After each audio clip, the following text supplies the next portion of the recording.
अस्सलामुअलैकुम मुसलमानों। यूपी के अंबेडकर नगर से दिल दहला देने वाली खबर सामने आई है। एक ही घर से एक नहीं, दो नहीं, तीन नहीं, चार नहीं, पाँच जनाजा उठे। ज़रा आप सोचें कि एक ही घर से 5 जनाजा उठे हो, उस घर की कंडीशन क्या होगी, उनके अहलो अयाल की कंडीशन क्या होगी। मैं इस खबर पे बाद में आऊँगा कि ऐसा क्या हुआ उस घर के अंदर जो एक ही घर से 5 जनाजे उठे। दूसरी तरफ उसी गांव के अंदर बेटे की लाश लेने से माँ बाप ने इनकार कर दिया। गांव वाले, समाज वाले, अहलो अयाल उसकी जनाजे की नमाज पढ़ने से इनकार कर दिया। एक तरफ उसी गांव के अंदर एक घर से 5 जनाजे उठे हो, दूसरी तरफ बेटे की लाश, बेटे की जनाजे की नमाज पढ़ने से, दफनाने से माँ बाप, भाई बहन, अहलो अयाल, गांव के तमाम इंसान ने इनकार कर दिया। आखिर मामला क्या है मेरे प्यारे नाजरीन? असल मामला क्या है? मरने वाला वो लड़का जिसकी लाश लेने से माँ बाप ने इनकार कर दिया, उसका नाम आमिर है। और जिस घर से 5 जनाजे उठे, 4 बच्चा, एक उसकी अम्मी, इनके साथ इस आमिर का गलत ताल्लुक़ था। शोहर सऊदी अरब के अंदर रहता था, वहीं पाकिस्तानी लड़की से उसने शादी कर ली, लेकिन कई साल से उनका शोहर घर न आया। आमिर के साथ मरने वाली मरहुमा का गलत ताल्लुक़, गलत संबंध था। आमिर की नज़र उसकी प्रॉपर्टी पे थी। आमिर कई बार कह चुका था कि तुझे मुझसे शादी करनी होगी, और वो औरतें इनकार करती थी कि मेरा शौहर है, मुझे अभी तलाक नहीं मिली है, मैं तुझसे शादी नहीं करूँगी। आमिर की ज़िद थी कि तुझे मुझसे शादी करनी होगी। आखिर एक दिन आता है, उसके सर पर शैतान सवार होता है और वो घर के अंदर घुसकर उन सब को, 5 को मौत की नींद सुला देता है। पूरा मामला असल क्या है, ज़रा आप इस वीडियो को देखें। इस वीडियो को देखने के बाद आप और भी अच्छी तरीके से समझ जाएंगे असल मामला क्या है। तो आप इस वीडियो को देखें। इस खौफनाक वारदात के पीछे था लालच, जबरदस्ती और एक खतरनाक जुनून। मुख्य आरोपी आमिर, जो पहले भी हत्या के मामले में जेल जा चुका था, इस बार जमानत पर बाहर आकर एक महिला पर शादी का दबाव बना रहा था। उसका मकसद साफ था, महिला की संपत्ति पर कब्जा करना, क्योंकि महिला का पति सऊदी में रहता था और वहां उसने दूसरी शादी कर ली थी, जिसके बाद महिला अपने 4 बच्चों के साथ यहां अकेली रहती थी। लेकिन जब वो अपने मंसूबों में कामयाब नहीं हुआ तो उसने पूरे के पूरे परिवार को ही खत्म कर दिया। लेकिन कहानी यहीं खत्म नहीं होती। 4 मई को अकबरपुर के सुडारी गांव के पास पुलिस ने आरोपी को घेर लिया।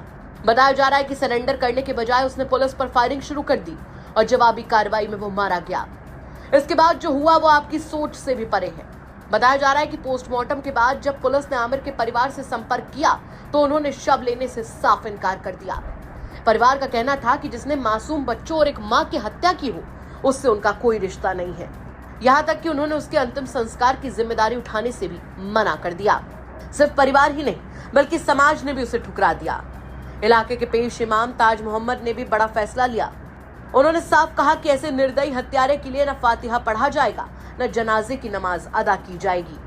उनका संदेश बिल्कुल साफ था कि जो इंसानियत को मार दे उसके लिए समाज में कोई जगह नहीं। उससे जो है मतलब वो नहीं है, इसलिए उसकी लाश लेने से हम लोग इनकार कर रहे हैं।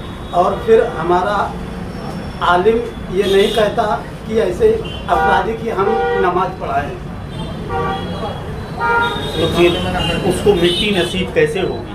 अब हम उसके लिए हाथ नहीं लगा सकते। आपके परिवार, आपके कौम के लोग क्या कह रहे हैं? सब यही कह रहे हैं कि जब वो अपराधी है तो अपराधी का साथ देना बेकार हमारे लिए। लेकिन अंतिम जनाजा तो उसका हक बनता है। बनता जरूर है। जब हमारा आलिम उसकी नमाज नहीं जनाजे पढ़ाएगा तो सब बेकार है।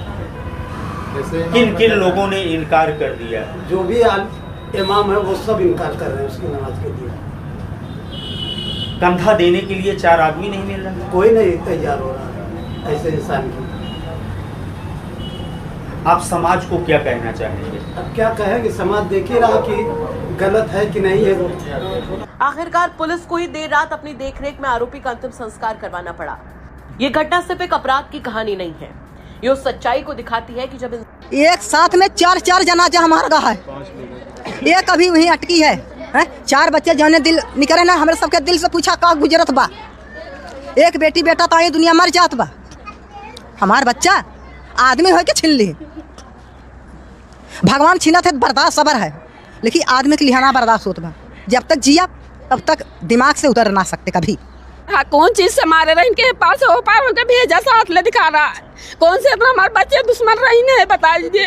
कौन इतने थे बड़े बच्चे कौन हमारे साथ बिगाड़े रहे थे। बड़े बच्चा 15 साल, ओके नीचे 12 साल, ओके नीचे 10 साल, ओके नीचे मतलब 8 साल, 4 बच्चे रहे। और उसमें बेटी कितनी थी और बेटे कितने? 3 बेटा 1 बेटी, 3 बेटा 1 बेटी। बड़े लड़का का नाम शफीक, छोटे लड़का माझी लड़का का नाम सऊद, तीसरा लड़का का नाम उमर, बेटी का नाम सादिया खातून। बुलाने वाला यही और फिर बयान, 2 नाम मोहब्बत प्यार के लिए बुलावा जाता रहा। अंबेडकर नगर के गसड़ा गांव में मैं इस वक्त मौजूद हूं। यहीं के रहने वाली थी गासिया खातून, जो कि अकबरपुर अंबेडकर नगर के मीरानपुर मुरादाबाद मोहल्ले में रहती थी। बीते शनिवार को उनके 4 बच्चों की लाश घर के अंदर बरामद होती है और दरवाज़ा अंदर से बंद होता है। पुलिस को जैसे ही 4 बच्चों की लाश मिलती है और पुलिस फिर अपनी जब जांच करती है तो ऐसा लगता है, प्रतीत होता है कि उनकी मां ने ही उन 4 बच्चों को मारकर और फरार हो गई है। लेकिन उसके जस्ट रविवार को शाम में जब गासिया खातून की लाश एक नाले में मिलती है तो मानो पुलिस के भी पैरों तले ज़मीन खिसक जाती है। पुलिस को भी समझ में नहीं आता कि आखिर उन 4 बच्चों को किसने मारा। पहले तो ये लगा कि उसकी मां ने मारा, लेकिन जब उसकी मां की लाश मिलती है तो पुलिस भी नहीं समझ पाती कि फिर कौन हो सकता है। हालांकि उसमें किसी आरोपी को पुलिस ने मारकर गिरा दिया है। ये उनका परिवार है, रोता बिलखता परिवार। आप समझ सकते हैं कितना जघन्य अपराध किया गया है। उन मासूमों की क्या गलती थी। लोग सवाल कर रहे हैं शासन प्रशासन से कि हमारे देश में जो अपराध हो रहे हैं आखिर कब रुकेंगे। मासूमों को नहीं बख्शा जा रहा है। 14 साल से नीचे सभी थे। इतना मासूम बच्चन का मार दिया गया उनको, मार के। लेकिन सवाल ये है कि अगर वो बच्चों को मारा गया तो दरवाज़ा अंदर से कैसे बंद था? कौन है आखिर इसका असली कातिल? उनका पति गासिया खातून के सऊदी में रहते हैं, अपने बच्चों के भरण पोषण के लिए वहाँ कमाते थे। आप कौन है उनकी? उनकी हम जेठान है। तो क्या लगती थी गासिया खातून? देवरान। कैसे वो यहाँ से वहाँ क्यों रहती थी? सारे बच्चों को पढ़ाने के लिए, यहाँ गांव में बच्चों को परवरिश नहीं अच्छे से होता, इसीलिए वहाँ ज़मीन खरीद के वहाँ पढ़ाते लिखाते थे बच्चों को। ज़मीन खरीद के वहाँ पे रहते थे वो? हाँ, उसी के औरत के नाम से ज़मीन था। अच्छा, और उनके पति कहाँ रहते थे? सऊदी रहते थे। कितने दिन से? सर यही 3 साल से। कभी गासिया खातून ने या किसी ने नहीं बताया कि आखिर किसी से कुछ बात विवाद या कुछ ऐसा? सभी ये सब नाम हम लोग से कभी नहीं बताई। हम लोग से बातचीत होती थी लेकिन कभी ये सब नहीं बताई। फिर जो 4 बच्चों को और गासिया खातून को मारा गया है, किसने किया होगा ऐसा? सर इसको नहीं पता, उसको हमको इंसाफ चाहिए। पुलिस प्रशासन वही सब पता लगाए, वही सब हमको इंसाफ चाहिए। हमारे बच्चों को इंसाफ चाहिए, बस हम लोग को इंसाफ चाहिए। ये परिवार 4 शवों को कंधा दिया है कि गोली मार दिया गया, उसको लाश नहीं दिखाई जा रही, खाली कह रहे हैं कि गोली मार दी गई है, गोली मार दी गई है आमिर को। लाश नहीं दिखाई गई। हमारे बच्चों की, हमारी जो बच्चे की माँ है उसको लाश दिखाई गई, उसका लाश नहीं दिखाई गई। अपने हाथों से परिवार 4 शवों का अंतिम संस्कार किया। आप समझ सकते हैं एक साथ 4 लाशें निकलती हैं इस घर से, और 5वां अभी जो गासिया खातून है उनका पोस्टमार्टम अभी नहीं हुआ है। अभी नहीं हुआ है।